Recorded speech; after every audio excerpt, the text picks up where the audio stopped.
I mean, I'm guessing, you know, when the alarm goes off and you'd love a sleep in, you know, you've got to get up and do that session, because then you've got to go to work. And if you don't get that session in, well, you're never going to get it back.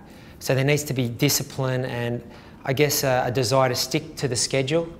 But I think it helps to have something written down, have it on the fridge or wherever you need it. I never was the kind of person who needed to write something down. I could just have it in my head, but my wife thought it would be beneficial for everybody else in the house to know what I was doing. So we just put it up on the fridge, and my training, whatever other commitments I'd have for the week. So I think that's the best way to just be organised. I mean, you know, we could waffle on all day about this, but simply stated, you just got to organise things. I think have a schedule and try and stick to it. Our sport is there's 3 disciplines to train for, plus there's gym work. There's always something you can work on. Ideally, you know, I'm not one of these people who has sort of a cookie cutter program. You know, I like to work at different times of the year. I'll have a specific structure. I tend to work to I have sort of 2, particularly when I'm in heavy training, I have 2, I guess, mini breaks. So I'll ride long Wednesday and run off the bike, and then run long Thursday. And then I'll do the same thing Saturday, Sunday. Ride long, run off the bike, run long Sunday. And then I fit everything else in around that: gym work, swim sessions, the speed sessions.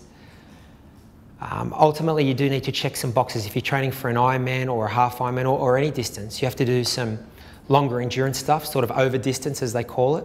So if you're doing an Olympic distance race that rides 40k, it's probably not going to hurt to do some 60 or 70k rides, or even occasionally what we did this morning, 100k, because it's all building endurance.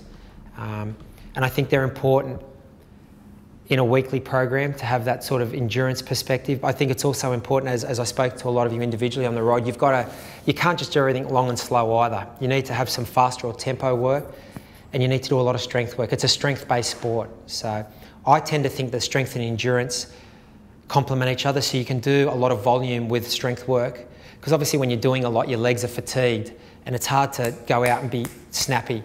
So that's where you hear people talk about the periodisation of a training. I like to start a build up with some, I guess, lower intensity, longer stuff, and also strength work. So it might be in the gym, lifting weights, or it might be running a lot of hills, riding a lot of hills, a lot of over-geared work on the bike. On the wind trainer, you might be doing something like 6 lots of 5 minutes with a cadence of 60. So it's kind of like a very specific weight session. I think that kind of work complements the longer endurance stuff. And then you might come through a 4 or 5 week period of that and go into some speed. Now, as to what gets left, I mean, for instance, if you ride along on the weekend and then it rains, I mean, you make the decision, do I do that long ride in the rain?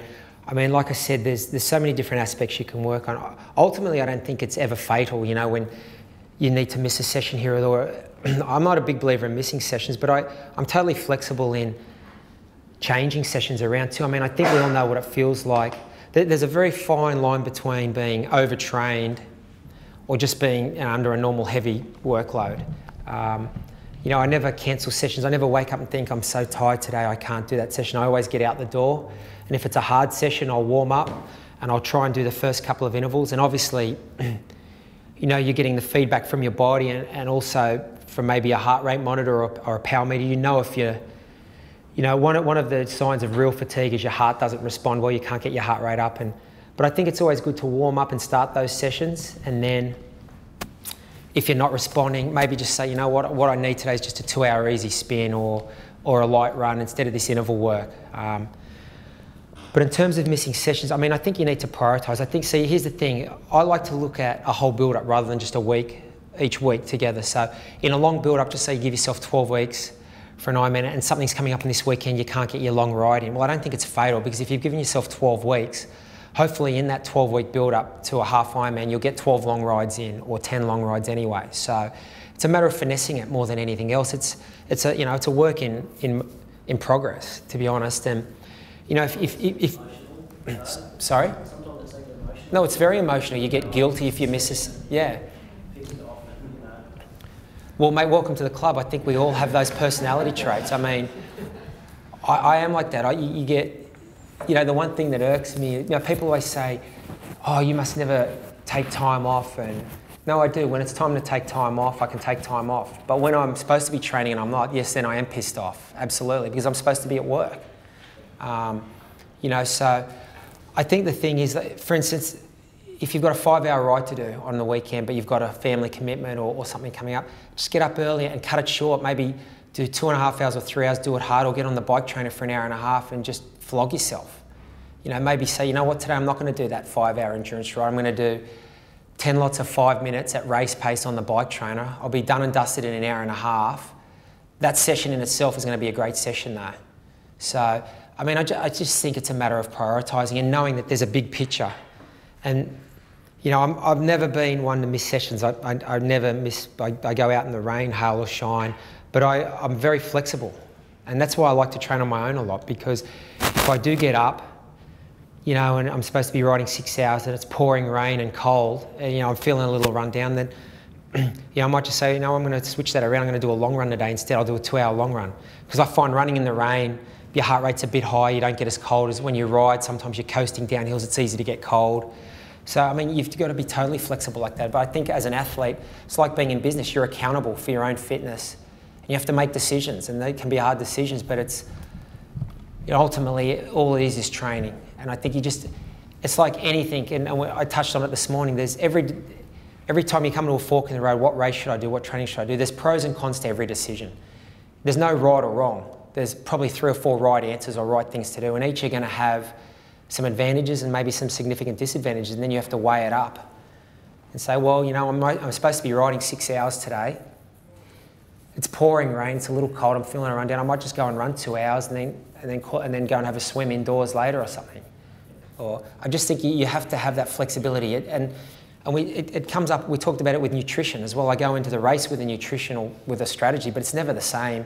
I mean, the plan's the same, but the actual way it plays out on race day, you know, I mean, the first year I raced Vegas, I remember getting back and I was walking back to the hotel with Matt, a guy I work with, and he's looked at my drink bottles, he's like, you haven't touched them. There were 2 full drink bottles on there. And then the next year I did it, I drank both the ones I had and then grabbed one at an aid station, which I never normally do in a half Ironman, but I just do it to how I feel. I think your level of fitness dictates a lot of your nutrition as well, because the fitter you are, the more efficient you are, so you tend to need less calories. But I think, you know, like everything, it's great to give it its due diligence and think things through and have a good plan, because a lot of confidence and alleviating stress comes from the fact that you're not just adding hock and half-assed. You actually, you have thought about things and planned it, but you can't plan for everything. I think you need to also be accountable and say, well, I can make decisions. I can think on my feet too. If it's not as hot or I'm not, you know, I'm just going to, if I start, you know, following my strategy, you know, I'm going to take X calories per hour, but I'm starting to feel full in the stomach. I can feel it swirling around, and then I'm going to back off. I'm not, you know, there's no point keeping the calories coming in when it's just congregating in your stomach. It's obviously not being absorbed into the blood. So you need to dilute what's in there. Start sipping water and maybe take salt and caffeine, because they help with gastric clearing. But I think in every aspect of triathlon, I mean, they say sport mimics life. It does. You know, there's decisions you have to make them and not hide from them, but be accountable. Say, yeah, well, I've thought about it. This is the decision I'm going, and not second guess it. I mean, there's right and wrong to every argument, you know.